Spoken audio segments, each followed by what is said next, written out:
माता सीता पूर्व जन्म में कौन थी माता सीता? पुरानी कथा। धार्मिक कथा। पुराण कथाओं के अनुसार कई धार्मिक ग्रंथों में कहा जाता है कि पूर्व जन्म में माता सीता एक महान ऋषि की पुत्री थी जिसका नाम वेद्रवती था। वेद्रवती ने रावण को उसके समूल नाश का श्राप दिया था और वेद्रवती ही सीता का रूप लेके अवतरित हुई थी। अद्भुत रामायण के अनुसार बताया जाता है कि सीता माता रावण की पुत्री थी। एक समय की बात है जब रावण ने घोर तपस्या करके महादेव शिव शंकर के चंद्रहास खंडक प्राप्त की, तब वह अपने आप को अधिक शक्तिशाली समझने लगा। रावण ने ऋषि मुनियों पर अत्याचार करने शुरू कर दिए और वह अत्याचार करता रहा और अत्याचार करता हुआ हिमालय पहुंच गया, जहां पर एक सुंदर कन्या तपस्या में लीन थी। वह इतनी सुंदर थी कि रावण उस पर आतक हो गया तथा काम वासना से प्रेरित होकर उस सुंदर कन्या से पास पहुंचा और तथा उसकी तपस्या भंग करके उससे उसका परिचय जानना चाहा। तब वह सुंदर कन्या बोली, हे लंकापति रावण, मेरा नाम वेद्रवती है। मैं बृहस्पति ऋषि के पुत्र कुशदवजी पुत्री हूँ और मेरी माता का नाम कलावती है। हे राक्षस राज, जब मैं विवाह के योग्य हुई थी तब नागसुर देवता गंधर्व सभी ने मुझसे विवाह करने की इच्छा प्रकट की थी, किंतु मेरे पिता चाहते थे कि मेरा विवाह केवल राम परमेश्वर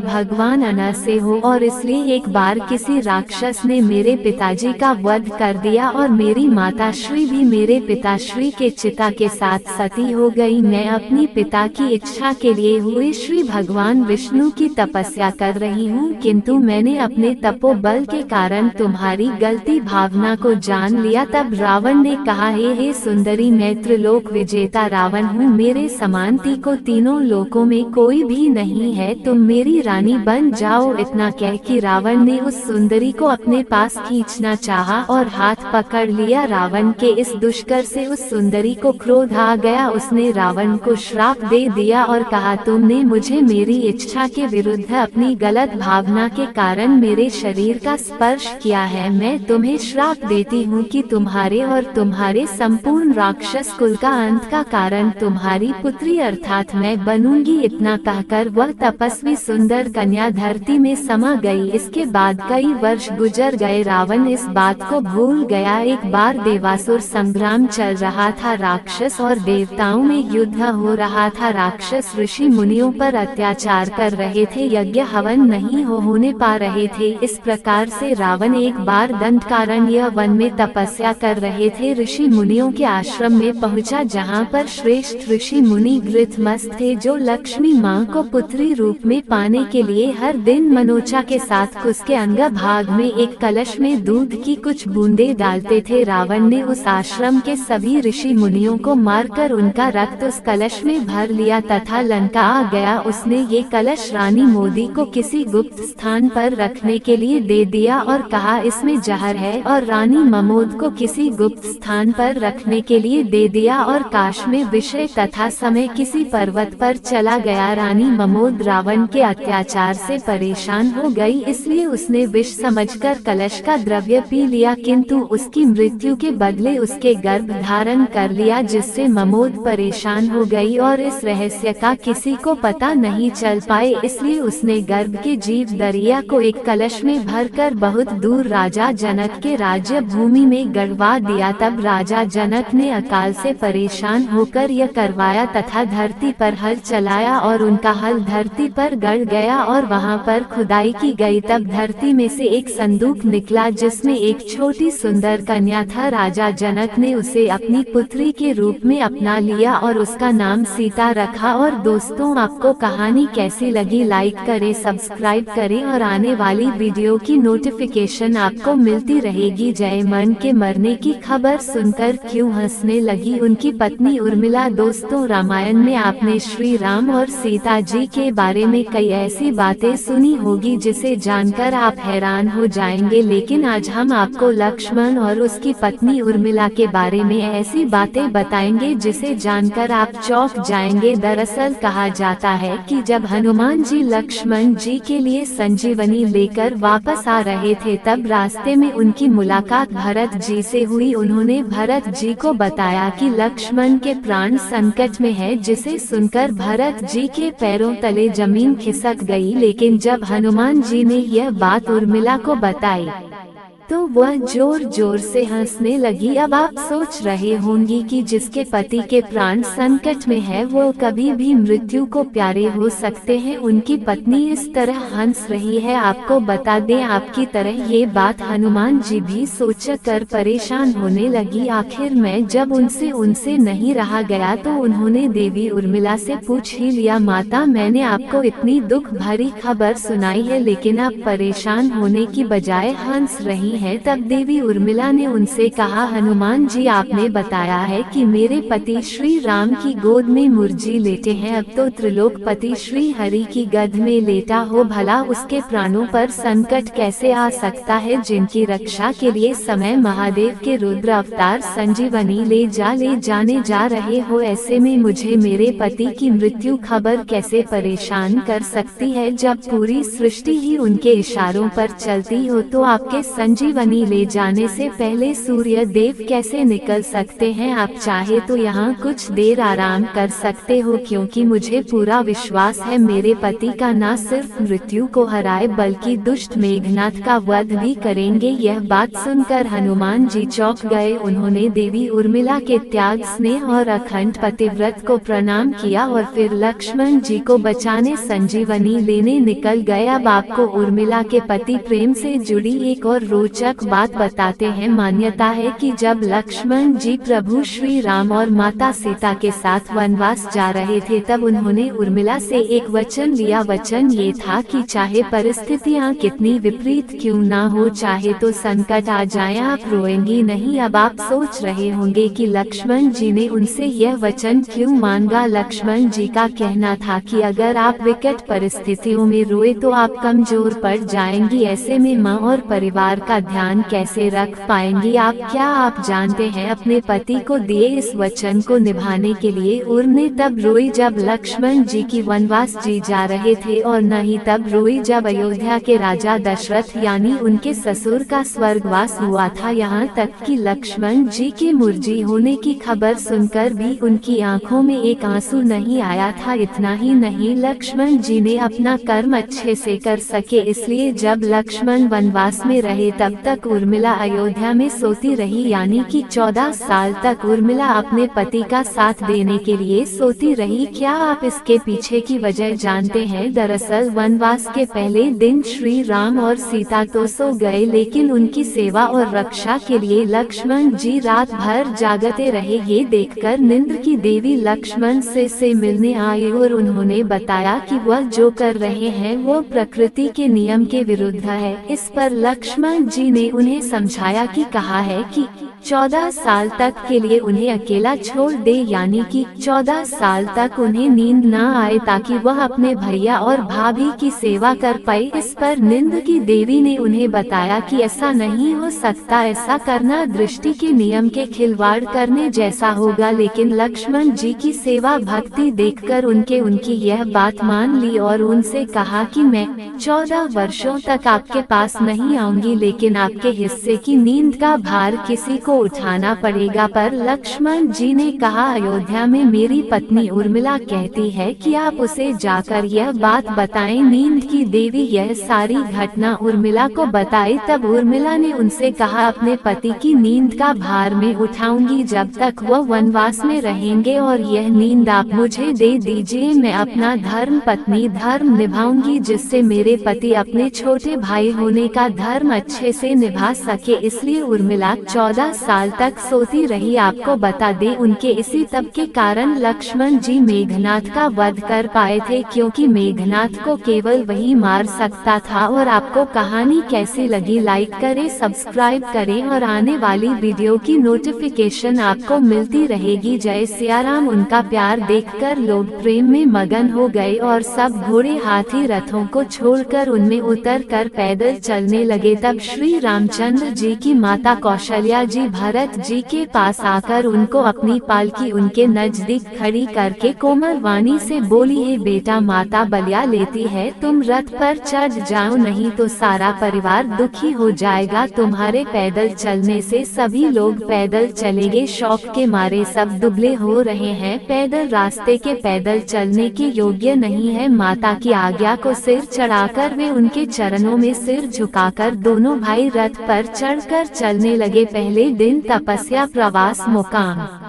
करके दूसरा मुकाम गोमती के तीर पर किया। कोई दूध ही पीते, कोई फलहार करते और कुछ लोग रात को एक ही बार भोजन करते हैं। भूषण और भोग विलास को छोड़कर सब लोग श्री रामचंद्र जी के लिए नियम और व्रत करते हैं। रात भर सई नदी के तीर पर निवास करके सुबह ही वहां से चल दिए और सब मंगेश्वरपुर के पास जा पहुँचे। निषादराज ने सब समाचार सुने तो वो दुखी होकर हृदय में विचार करने लगा, क्या कारण है जो भरत वन को जा रहे हैं। मन में कुछ कपट भाव जरूर है, अगर मन में कुटिलता नहीं होती तो साथ में सेना क्यों ले चले हैं। समझते हैं कि छोटे भाई लक्ष्मण सहित श्री राम को मारकर सुख के निष्क्राज्य करूंगा। भरत ने हृदय में राजनीतिक को जगह नहीं दी, राजनीतिक का विचार नहीं किया। तब पहले तो कलंक को लगा था कि अब तो जीवन से ही हाथ धोना पड़ेगा। सब देवताओं और दैत्य वीर जुट जाएं तो भी श्री राम जी को रण में जीतने वाला कोई नहीं है। भरत को ऐसा कह रहे हैं, इसमें आश्चर्य ही क्या है। विष की बेले अमृत फल कभी नहीं फलती, ऐसा विचार कर निषाद राज ने अपनी जाति वालों से कहा, सब लोग सावधान हो जाओ, नाव में हाथ कर लो और फिर उन्हें डुबा करा तथा सब घाटों को रोक दो। सूजी होकर घाटों को रोक लो और सब लोग मरने की साज सजाकर अर्थात भरत से युद्ध में लड़कर मरने के लिए तैयार हो जाओ। मैं भरत के मैदान में लोहा लूंगा, मुड़खेड़ करूंगा और जीते जी उन्हें गंगा पारान उतरने दूंगा। युद्ध में मरण फिर गंगा जी का तट, श्री राम जी का काम और सन बगुर शरीर जो चाहे सब नाश हो जाए। भरत श्री राम जी के भाई को राजा उनके हाथ से मरना और नीच सेवक बड़े भाग्य से ऐसी मृत्यु मिलती है। मैं स्वामी के साथ के लिए रण रण में लड़ाई करूंगा और 14 लोगों को अपने यश से उज्जवल कर दूंगा। श्री रघुनाथ जी के निमित्त प्राण त्याग दूंगा। मेरे तो दोनों ही हाथों में आनंद के लड्डू है, अर्थात विजय हो गया और राम सेवक का यज्ञ प्राप्त करूंगा और मारा गया तो भी श्री राम जी की नित्य सेवा प्राप्त करूंगा। साधुओं के समाज में जिसको गिनती नहीं है, वह श्री राम जी के भक्तों में जिसका स्थान नहीं है, वह जगत में धरती का बोझ होकर व्यर्थ ही जीता है। वह माता के यवन रूपी वृक्ष के काटने के लिए कुलरा माता। इस प्रकार श्री रामचंद्र जी के लिए प्राण सम का निश्चय करके निषाद राज विषद से रहित हो गया और उसका उत्साह बढ़ाकर श्री रामचंद्र जी का स्मरण करके उसके तुरंत ही तरकश धनुष और कवच मांगा। उसने कहा, हे भाइयों, जल्दी करो और सब सामान सजाओ। मेरी आज्ञा सुनकर कोई मन में कायरता न लाए। सब हर्ष के साथ बोल उठे, हे नाथ, बहुत अच्छा, और आपस में एक दूसरे का जोश बढ़ाने लगे। निषाद राज और जोकार कर करके वे निषाद चले सबसे बड़े सुरवीर हैं और संग्राम में लड़ना उन्हें बहुत अच्छा लगता है। श्री रामचंद्र जी के चरण कमलों की ज्योतियां का स्मरण करके उन्हें भारतीय छोटे छोटे तरकस बांधकर धनु हियो छोटी छोटे धनुष को प्रत्यंजना चढ़ाई का पहनकर सिर और लोहे की टॉप रखते हैं और फरसे भाले तथा बरसों को सीधा कर रहे हैं, सुधार रहे हैं। कोई तलवार के वार को रोकने में बड़े ही कुशल है। वे ऐसे उमंग से भरे हैं जैसे धरती छोड़कर आकाश में कूदकर उछल रहे हो। अपना अपना साज समाज लड़ाई का सामान और दल बनाकर उन्होंने निषाद राजगृह को जोहार की। निषाद राज ने सुंदर यदा को देखकर सबको सुयोग्य जानकर नाम ले लेकर सबका आदर किया। उसने कहा, हे भाइयों, धोखा न लाना, आज मेरा बड़ा भारी काम है। ये सुनकर सब योद्धा बड़े जोश के साथ बोले, हे वीर, अधीर मत हो। हे नाथ, श्री रामचंद्र जी के प्रताप से और आपके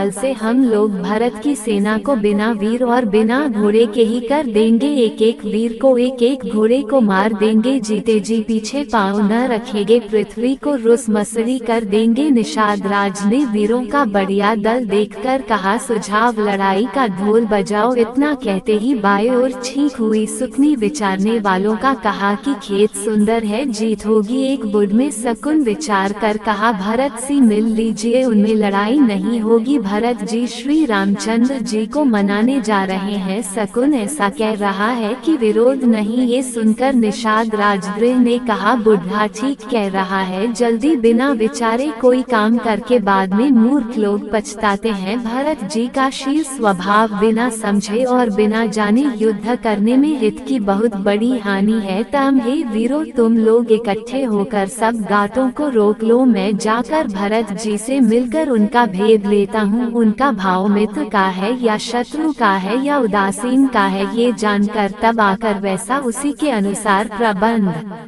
करूंगा। उनके सुंदर स्वभाव में से उनके प्रेम को पहचान लूंगा, वैर और प्रेम छिपाने से नहीं छुपते। ऐसा कहकर वह भेंट का समान को समान सजाने लगे। उनके कदमूल फल पक्षी और हिरण मंगवाए, कहार लोग पुरानी और मोटी पहिना नामक मछलियों के भार भर भर के लाए। भेंट का सामान सजाकर मिलने के लिए चले, मंगलदायक शुभ शुभ सुकून मिले। निषादराज ने मुनिराज वरिष्ठ जी को देखकर अपना बतला दूर से ही दंडवत प्रणाम किया। मुनीश्वर वरिष्ठ जी ने उनको राम का प्यारा जानकर आशीर्वाद दिया और भरत जी को समझाकर कहा, ये श्री राम जी का मित्र है, ये श्री राम जी का मित्र है। इतना सुनते ही भरत जी ने रथ त्याग दिया। वे रथ से उतरकर प्रेम में उमंग हुए चले। निषाद राजगृह ने अपने पाँव अपने गांव जाति और नाम सुनाकर पृथ्वी पर माथा टेककर जोहार की दंडवत करते देखकर भरत जी ने उठाकर उनको छाती से लगा लिया। हृदय में प्रेम की समानता नहीं है, मानो सया लक्ष्मण जी से भेंट हो गई हो। भरत जी ग्रह को अत्यंत प्रेम से गले लगा कर रहे हैं, प्रेम की रीति को सब लोग सिहा रहे हैं, इच्छा पूर्वक प्रशंसा कर रहे हैं। मंगल की मूल धन्य धन्य की ध्वनि करके देवता उनकी सराहना करते हुए फूल बरसा रहे हैं। वे कहते हैं, जो लोक और वेद दोनों में सब प्रकार से नीचा माना जाता है, जिसकी छाया के छू जाने से भी स्नान करना होता है, उस निषाद से अहंकार भरकर हृदय में चिपटा करा श्री राम के छोटे भाई भरत जी आनंद और प्रेम वंश शरीर में पुलवाकति से परिपूर्ण हो मिल रहे हैं। जो लोग राम नाम कहकर जय राम जी के वियोग रूपी बुरे रोग से सताए हुए पक्षी पक्षु घोड़े हाथी ऐसे दुखी हो रहे हैं कि देखे नहीं जाते। नगर के स्त्री पुरुष अत्यंत दुखी हो रहे हैं, जैसे सब अपनी सारी संपत्ति हार बैठे हो। नगर के लोग मिलते हैं पर कुछ कहते नहीं, गोसे जोहार वंदना करके चले जाते हैं। भरत जी भी किसी से कुशल नहीं पूछ सकते, क्योंकि उनके मन में भय और विषाद छा रहा है। बाजार और रास्ते देखे नहीं जाते, जैसे नगर में दसों दिशाओं में आगत लगी है। पुत्र को आते सुनकर सूर्य कुल रूपी कमल के लिए चांदनी रूपी ककई बड़ी हर्षित हुई। वह आरती सजाकर आनंद भर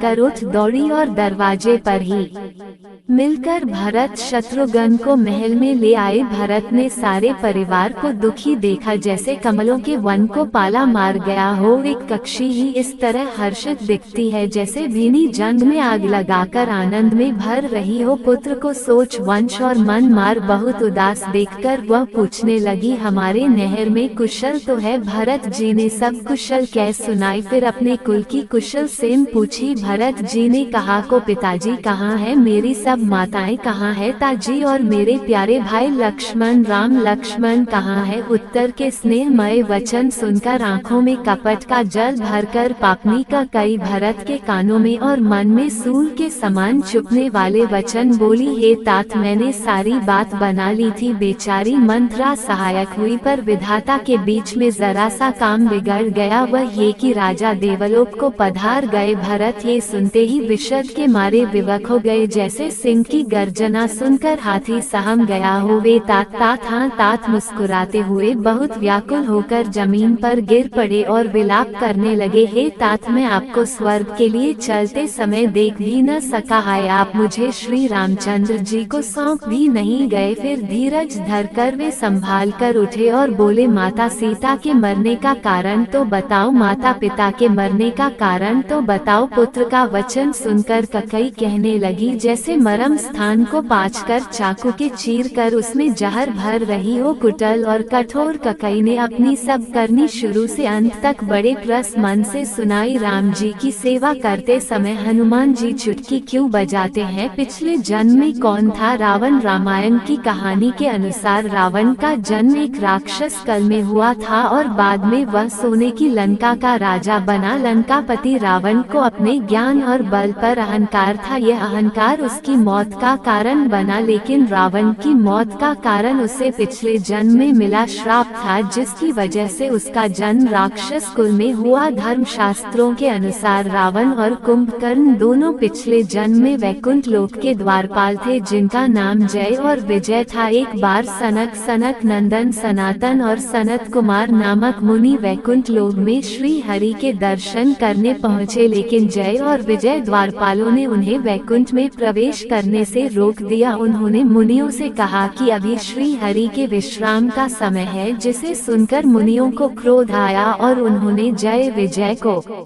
श्राप दिया। मुनियों ने श्राप दिया, तुम्हारे कर्म राक्षसों जैसे हैं, इसलिए तुम राक्षस कुल में जन्म लोगे। ये सुनकर वह माफी मांगने लगे, जिसके बाद मुनियों ने कहा कि तुम्हें 3 जन्म तक राक्षस कुल में ही रहना होगा, इसके बाद तुम्हें मोक्ष की प्राप्ति होगी। मुनियों के श्राप की वजह से जय विजय ने धरती पर रावण व कुंभकर्ण के रूप में जन्म लिया और अंत में भगवान राम के हाथों मृत्यु पाकर मोक्ष प्राप्त किया। और आपको रावण की कहानी कैसी लगी? लाइक करें, सब्सक्राइब करें और आने वाली वीडियो की नोटिफिकेशन आपको मिलती रहेगी। जय सिया राम। पिछले जन्म में कौन था रावण? रामायण की कहानी के अनुसार रावण का जन्म एक राक्षस कुल में हुआ था और बाद में वह सोने की लंका का राजा बना। लंकापति रावण को अपने ज्ञान और बल पर अहंकार था, यह अहंकार उसकी मौत का कारण बना। लेकिन रावण की मौत का कारण उसे पिछले जन्म में मिला श्राप था, जिसकी वजह से उसका जन्म राक्षस कुल में हुआ था। धर्मशास्त्रों के अनुसार रावण और कुंभकर्ण दोनों पिछले जन्म में वैकुंठ लोक के द्वारपाल थे, जिसका नाम जय और विजय था। एक बार सनक संतन सनातन और संतन कुमार नामक मुनि वैकुंठ लोक में श्री हरि के दर्शन करने पहुँचे, लेकिन जय और विजय द्वारपालों ने उन्हें वैकुंठ में प्रवेश करने से रोक दिया। उन्होंने मुनियों से कहा कि अभी श्री हरि के विश्राम का समय है, जिसे सुनकर मुनियों को क्रोध आया और उन्होंने जय विजय को श्राप दिया। मुनियों के श्राप दिया, और तुम्हारे कर्म राक्षसों जैसे हैं, इसलिए तुम राक्षस कुल में जन्म लोगे। ये सुनकर वह माफी मांगने लगे, जिसके बाद मुनियों ने कहा कि तुम्हें 3 जन्म तक राक्षस कुल में ही रहना होगा, इसके बाद तुम्हें मोक्ष की प्राप्ति होगी। मुनियों के श्राप की वजह से जय विजय ने धरती पर रावण और कुंभकर्ण के रूप में जन्म लिया। अंत में भगवान राम के हाथों मृत्यु पाकर मोक्ष प्राप्त हुआ। और रावण की कहानी आपको कैसी लगी? लाइक करें, सब्सक्राइब करें और आने वाली वीडियो की नोटिफिकेशन आपको मिलती रहेगी। क्या ममोद के 2 पति थे? ममोद एक अप्सरा थी। बहुत ही आश्चर्यचकित कर देने वाली कथा। ममोद रामायण की एक पात्र एवं 5 कन्याओं में से एक है, जिन्हें क्षीर कुमारी कहा गया है। त ऋषि के पुत्र महर्षि अंगस्तंभना विश्रवा की दूसरी पत्नी ऋषि भारत राज की पुत्री लाडवा थी, और जिसके कुबेर का जन्म हुआ। लाडवा को वर्णवनी भी कहते हैं। कुछ मान्यताओं के अनुसार गलावा व्यस्त पंचमी चक्रवर्ती सम्राट तिरक बिंदु के अला समम भूसा नामक अप्सरा की अप्सरा पत्नी थी उत्पन्न हुई थी। इस तरह रावण के सौतेले भाई थे कुबेर। रावण को त्रिको से विजय, कुंभकर्ण को 6 माह की नींद और विष्णु को क्या है सीता जियाई का रहस्य। धार्मिक कथा। माता सीता की मुंह दिखाई में उनकी सबसे छोटी सास ककई ने उन्हें अयोध्या का सबसे सुंदर भवन कनक भवन उपहार में दिया था, तो उनकी मैझली सास माता सुमित्रा ने अपने जुड़े से चूड़ामणि निकालकर सीता जी के जुड़े में लगाती थी। वहां उपस्थित लोगों को आश्चर्य हुआ वह कि माता ककई ने तो मुंह दिखाई में कनक भवन की रतन जट कुंजी बहू सीता के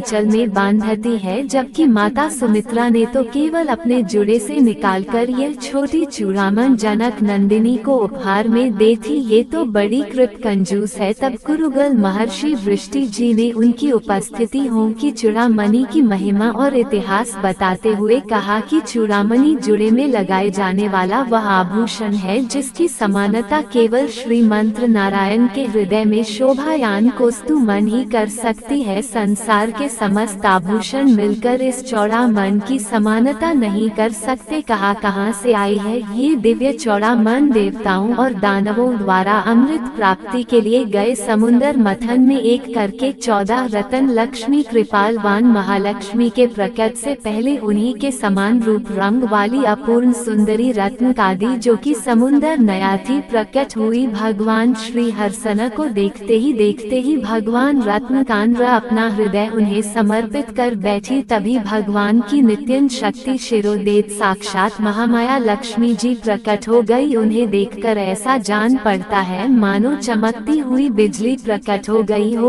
उनके हाथों में सुशोभित सफेद नीले पीले लाल और कुबेर इन 5 रंगों की कमल माला समस्त गुणों के आसन के विरोध में भगवान रा को पहना दी और चुपचाप उनके अनुग्रह प्रतीक्षा करती उनके समुंदर सी जेठ पुत्री र मन में मोस कर खड़ी रही। उनके मन के भावों को जानकर हरि सवय ही जाकर बो मैं तुम्हारे मन के भावों को जानता हूँ।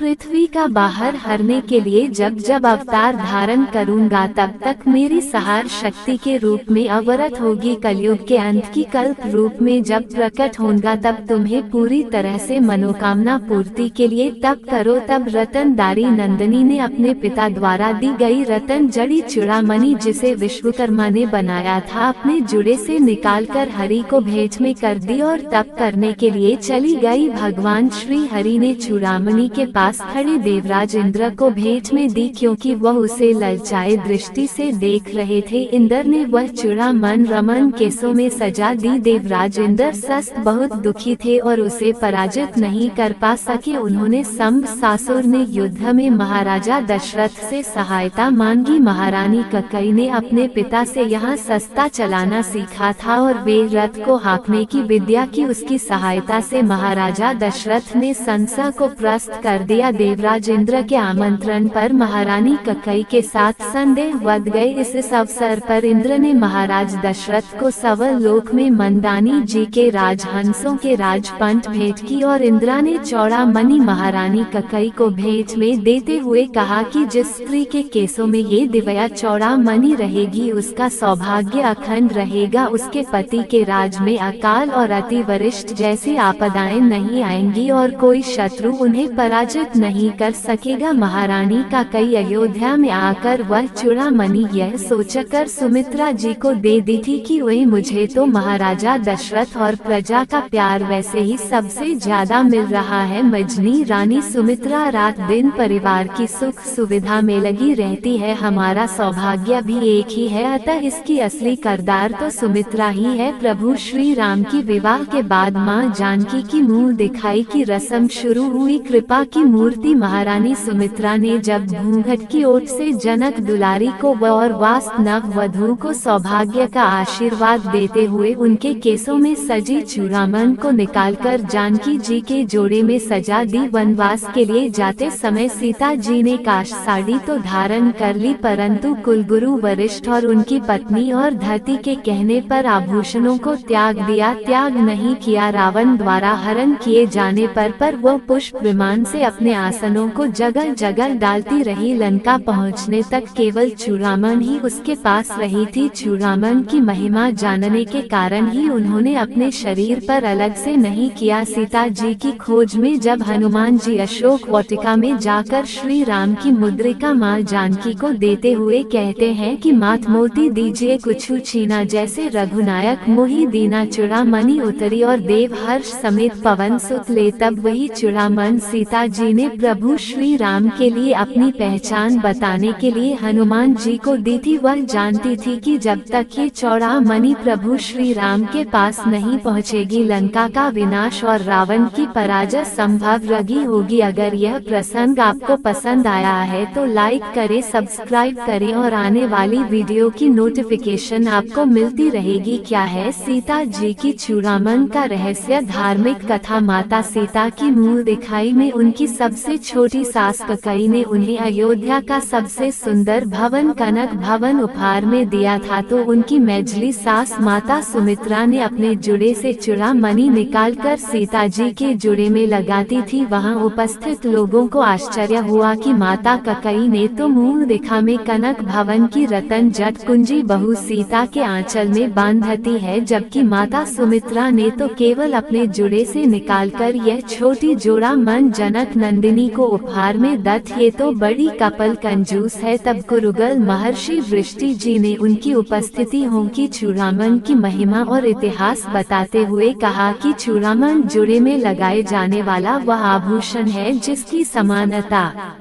केवल श्रीमंत नारायण के हृदय में शोभायान कौस्तुभमणि ही कर सकती है। संसार के समस्त आभूषण मिलकर इस चूड़ामणि की समानता नहीं कर सकते। कहाँ से आई है ये दिव्य चूड़ामणि? देवताओं और दानवों द्वारा अमृत प्राप्ति के लिए गए समुंदर मथन में एक करके 14 रतन लक्ष्मी कृपाल तो वानस सत महालक्ष्मी के प्रकाश से पहले उन्हीं के समान रूप रंग वाली अपूर्ण सुंदरी कादी जो कि समुंदर नया थी प्रकट हुई। भगवान श्री हर्षण को देखते ही भगवान रत्नकान अपना हृदय उन्हें समर्पित कर बैठी। तभी भगवान की नित्य शक्ति शिरोदेत साक्षात महामाया लक्ष्मी जी प्रकट हो गई। उन्हें देखकर ऐसा जान पड़ता है मानो चमकती हुई बिजली प्रकट हो गई हो। उनके हाथों में सुशोभित थे नीले पीले लाल और कुबेर, इन 5 रंगों की कमल माला समस्त गुणों के आकर्षण के विरोध में भगवान रा को पहना दी और चुपचाप उनके अनुग्रह प्रतीक्षा करती उनके समुंदर सी जेठ पुत्री रमन में मोसकर खड़ी रही। उनके मन के भाव को जानकर हरि से यही जाकर मैं तुम्हारे मन के भावों को जानता हूँ। पृथ्वी का बाहर हरने के लिए जब जब अवतार धारण करूँ दगा, तब तक मेरी सहार शक्ति के रूप में अवरत होगी। कलयुग के अंत की कल्प रूप में जब प्रकट होगा तब तुम्हें पूरी तरह से मनोकामना पूर्ति के लिए तप करो। तब रत्नधारी नंदिनी ने अपने पिता द्वारा दी गई रतन जड़ी चूड़ामणि जिसे विश्वकर्मा ने बनाया था अपने झूरी से निकालकर हरि को भेंट में कर दी और तप करने के लिए चली। भगवान श्री हरि ने चूड़ामणि के पास खड़े देवराज इंद्र को भेंट में दी, क्योंकि वह उसे ललचाए दृष्टि से देख रहे थे। इंद्र ने वह चूड़ामणि रमन केशव में सजा दी। देवराज इंद्र सभास तो बहुत दुखी थे और उसे पराजित नहीं कर पा सके। उन्होंने शंभसासुर ने युद्ध में महाराजा दशरथ से सहायता मांगी। महारानी कैकेयी ने अपने पिता से यहाँ शस्त्र चलाना सीखा था और वे रथ को हाँकने की विद्या की प्रणति उसकी सहायता से महाराजा दशरथ ने को प्रस्त कर दिया। देवराज इंद्र के आमंत्रण पर महारानी कैकेयी के साथ संदेह वध के इस अवसर पर इंद्र ने महाराज दशरथ को स्वर्लोक में मंदाकिनी जी के राजहंसों के राजपंट भेंट किए और इंद्र ने चूड़ामणि महारानी कैकेयी को भेंट में देते हुए कहा कि जिस स्त्री के केसों में ये दिव्य चूड़ामणि रहेगी उसका सौभाग्य अखंड रहेगा। उसके पति के राज में अकाल और अतिवृष्टि जैसी आपदाएं नहीं आएंगी और कोई शत्रु उन्हें पराजित नहीं कर सकेगा। महारानी कैकेयी अयोध्या में आकर वह चूड़ामणि यह सोचकर सुमित्रा जी को दे दी थी कि वही मुझे तो महाराजा दशरथ और प्रजा का प्यार वैसे ही सबसे ज्यादा मिल रहा है। मजनी रानी सुमित्रा रात दिन परिवार की सुख सुविधा में लगी रहती है। हमारा सौभाग्य भी एक ही है, अतः इसकी असली करदार तो सुमित्रा ही है। प्रभु श्री राम की विवाह के बाद माँ जानकी की मुँह दिखाई की रस्म शुरू हुई। कृपा की मूर्ति महारानी सुमित्रा ने जब घूंघट की ओर से जनक दुलारी को और वास्त न नव वधू को सौभाग्य का आशीर्वाद देते हुए उनके केसों में सजी चूड़ामन को निकालकर जानकी जी के जोड़े में सजा दी। वनवास के लिए जाते समय सीता जी ने काश साड़ी तो धारण कर ली, परंतु कुलगुरु वशिष्ठ और उनकी पत्नी रुद्र तीर केने पर आभूषणों को त्याग दिया। त्याग नहीं किया। रावण द्वारा हरण किए जाने पर वह पुष्प विमान से अपने आभूषणों को जगह जगह डालती रही। लंका पहुंचने तक केवल चूड़ामन ही उसके पास रही थी। चूड़ामन की महिमा जानने के कारण ही उन्होंने अपने शरीर पर अलग से नहीं किया। सीता जी की खोज में जब हनुमान जी अशोक वाटिका मजाक श्री राम की मुद्रिका माँ जानकी को देते हुए कहते हैं कि मात मोती दीजिए कुछ छीना, जैसे रघुनायक मोहि दीना। चूड़ामन उतरी और देव हर्ष समेत पवन सुत लेव। तब वही चूड़ामन सीता जी ने प्रभु और श्री राम के लिए अपनी पहचान बताने के लिए हनुमान जी को दी थी। वह जानती थी कि जब तक ये चूड़ामणि प्रभु श्री राम के पास नहीं पूछेगी, लंका का विनाश और रावण की पराजय संभव रगाई होगी। वीडियो को अंत तक देखने के लिए हृदय से धन्यवाद।